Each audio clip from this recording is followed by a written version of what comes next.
ભાવનગર જિલ્લાના લીંબડી તાલુકા પંચાયત કચેરીના મુખ્ય ગેટ પર જ ગંદા પાણીનું મોટું ખાબોચિયું અને કાદવ કીચડ ભરાઈ જવાને કારણે સામાન્ય વરસાદમાં પણ અવારનવાર વિકટ પરિસ્થિતિ સર્જાય છે, જેના લીધે પંચાયતના કર્મચારીઓને કામ અર્થે આવતા લાભાર્થીઓને ભારે હાલાકીનો સામનો કરવો પડી રહ્યો છે અને આ ગેટ પાસે જ વાહનોનું પાર્કિંગ પણ જોવા મળે છે। ત્યારે સવાલ એ થાય છે કે શું તંત્ર આ ગંભીર બાબતને જાણી જોઈને નજરઅંદાજ કરી રહ્યું છે?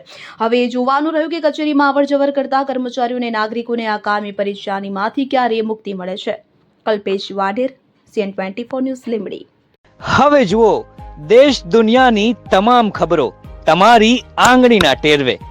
ઉઠાવો મોબાઈલ અને ગૂગલ પ્લે સ્ટોર પરથી ડાઉનલોડ કરો અમારી CN24 ન્યૂઝ મોબાઈલ એપ।